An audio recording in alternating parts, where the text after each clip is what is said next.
처음에 이 시공사를 딱 만나게 될 때 대부분 사람들이 막연한 두려움을 갖고 있는 게 정상이거든요.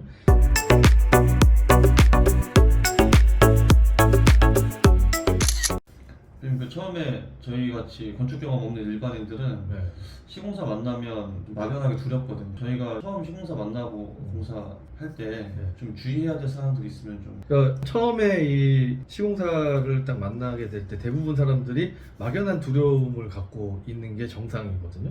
이 시공사 사장님들은 자기의 이윤을 위해서 모든 말과 행동을 한다는 거죠. 이게 지금 머릿속에 딱 있어야 됩니다. 이 건축주 입장에서는. 근데 그게 이제 머릿속에 있다 보니까 건축주 입장에서 자꾸 모든 게 좀 두려워 보이고 두려워지고 또 의심을 하게 되는 게 생기는 거죠. 특히나 이 건축주가 얄팍한 지식 이거를 얘기를 하면 이 시공사 사장님들은 더 좋아하죠.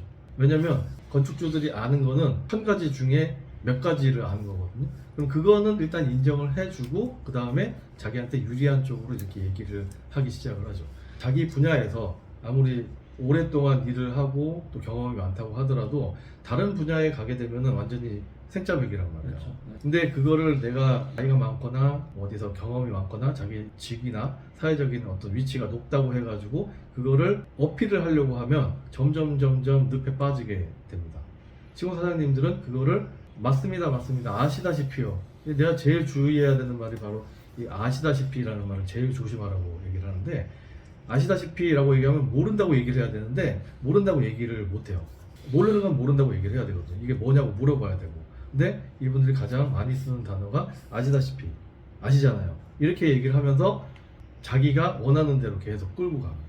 이제 모른다고 하면 이용당할 것 같은 느낌이 있어서. 네. 그게 위험한 거예요. 그렇죠. 모르면 잘 모른다고 얘기를 하고 이게 뭐냐 디테일하게 하나하나 물어보면서 만들어 나가야 되는데, 방금 전에 얘기한 것처럼 모른다고 하면 내가 무시당하고 뒤통수를 맞을 것 같고 이런 생각이 드니까 모른다는 얘기를 갖다가 못한단 말이에요. 모른다는 얘기를 해야지 됩니다. 시공사 사장님들이 처음에 건축주를 딱 만나게 되면 고수하고 하수로 이렇게 나눠지거든요. 하수, 시공사 사장님들 중에서도 조금 건축주를 홀리는데 하수인 분들 같은 경우에는 어떻게 하냐면 처음에 도면을 가져갑니다. 왜냐면 시공사 사장님을 만나는 타이밍은 어느 타이밍이냐면 도면이 나오고 허가가 나온 상태에서 이 공사를 얼마에 하실 수 있으세요? 견적을 물어보러 처음에 만나게 되거든요. 설계 도면은 일단 나온 상태라는 거죠. 그러면 설계 도면을 갖고 가요. 어떻게 끌고 가냐면 이 도면을 넘겨보면서 이 도면이 잘못됐다라는 얘기를 100% 해요. 넘겨가면서 이렇게 하면 안 되는데, 이렇게 하면은 분양이 안 되는데, 이렇게 하면은 공사가 안 되는데, 이렇게 하고 나면은 사람들이 여기서 살 때 이런 문제가 있는데, 이런 식으로 계속 얘기를 하면서 공사비가 많이 든다라든가 아니면 분양이 안 된다라든가 아니면 하자가 많이 생긴다라든가 이런 식으로 얘기를 하면서 도면에 대해서 계속 안 좋다고 얘기를 해요. 그러면 사람 심리가 어떻게 되죠? 저 같은 경우는 제가 몰랐던 부분을 알려주니까 네. 신뢰하게 될 것 같아요. 그렇죠. 네. 신뢰를 하게 되면서 앞에 있던 설계사무소 소장님을 깎아내리는 거죠. 그렇죠. 네. 그러면서 자기가 이거를 해결을 할 수 있는 것처럼 느끼게 만드는 거예요. 네. 그리고 다른 데 가면은 이 얘기를 못 들을 것처럼 얘기를 하죠. 그래서 설계 도면이 이게 잘못됐다 저게 잘못됐다고 하면은 이 도면을 처음 보거든요. 대부분의 건축주들이. 그렇죠. 이게 잘못됐는지 잘 됐는지도 사실은 알 수가 없어요. 그런데 상대방이 이게 맞다 틀리다 이렇게 하면 분양이 안 된다, 이렇게 하면 공사비가 많이 들어간다, 예를 들어서 얘기를 하다가 이렇게 공사를 하게 되면 이 분양이 안 됩니다 라는 얘기를 듣게 되면 어떤 심정이 딱 들 것 같아요? 두렵고 네. 후회도 막 되고 뭔가 좀 해결해 줬으면 좋겠고 그렇죠. 이런 마음들이.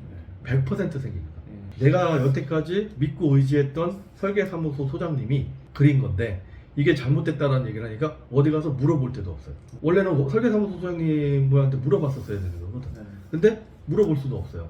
그리고 이 내용을 자기 주변에 누구한테 물어볼 사람도 없거든요. 그러다 보니까 이런 얘기를 하게 되면 자연스럽게 지금 얘기하신 것처럼 의지할 데도 없고 이 사람이 아니면 해결을 볼 수 없을 것 같은 그런 생각이 들게 되는 거죠. 그래서 이런 식으로 설계 도면이 잘못됐다, 분양이 안 된다, 하자가 생긴다, 공사비가 많이 들어간다, 굳이 이렇게 할 이유가 없다, 아니면 이건 옛날 스타일이다, 이런 식으로 얘기를 하는 거는 거의 모든 시공사 사장님들이 다 일단 밑으로 깔고 얘기를 합니다. 그래서 여러분들이 만약에 처음 도면을 가지고 건설회사를 만나서 시공사 사장님을 만나게 되면 이 얘기는 100% 들으실 거예요. 이게 가장 일반적이고 대부분 다 써먹기 때문에 그래서 하수의 방법이에요. 그러면 고수들은 어떤 방법을 쓰나요? 네, 이 시공사 사장님들 중에서도 이런 방법 외에 추가적으로 플러스 알파로 하나 더 이렇게 말씀을 하시는 분들이 있는데 이분들은 제가 봐서는 좀 고수라고 생각이 드는데 방금 전에 말씀을 드렸던 그 시공 도면 그 설계 도면의 잘못된 부분 이거는 분양이 안 된다 이거는 하자가 생긴다 공사비가 많이 들어간다라는 얘기는 기본적으로 깔고 거기다가 플러스 알파로 해서 나중에 요 분양을 하셔야 될 텐데 분양은 좀 알아보셨어요? 라고 물어봐요. 아니면 이거 지금 공사를 진행하시려고 그러면 대출 알아봐야 될 텐데 혹시 대출 은행 알아보셨어요? 이렇게 물어봐요. 그러면 어떤 느낌이 딱 들 것 같습니까? 뭔가 이분한테 맡기면 네. 일사천리로 다 해결해 줄 것 같은. 사실은 타이밍상으로 봤을 때는 설계 도면이 나오고 허가가 떨어진 다음에 착공을 위해서 건설회사를 지금 만나고 있는 중이거든요. 그래서 건축주 머릿속의 일부는 분양을 하기 위해 뭔가를 알아봐야 되겠다는 생각은 하고 있어요. 그리고 대출도 시공사가 공사비를 알려주면 이제 공사비 대출을 알아봐야 되겠다는 생각은 머릿속에 있는데 아직은 타이밍이 아니에요. 일단은 건설회사에다가 견적서를 의뢰를 하고 견적서가 나오기 전까지 대출은행을 알아보는 거거든요. 몇 군데 알아본 다음에 그 공사 금액이 나오면 그 은행하고 이 공사 금액으로 했을 때 얼마 정도 나오냐 이렇게 진행이 된단 말이에요.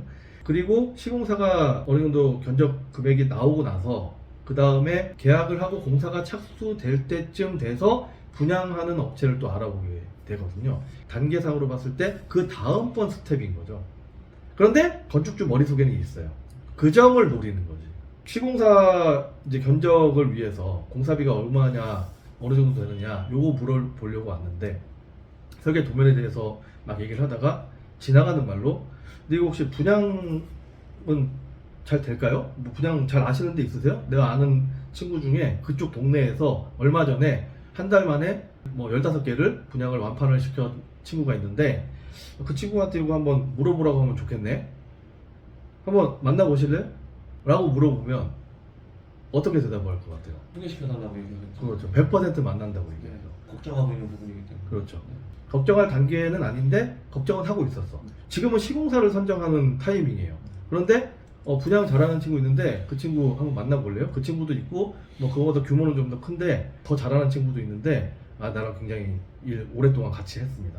만나보실래요? 하면은 안 만나겠다고 하는 사람이 단 한 명도 없다는 거죠. 그리고 그 동네에 뭐 신협 지점장이 내가 오랫동안 같이 거래했던 친구인데 금리도 올라갔고 대출도 잘 안 해주는 분위기인데 그 친구 내가 얘기하면 될 거라고 그러면서 같이 한번 만나보실래요?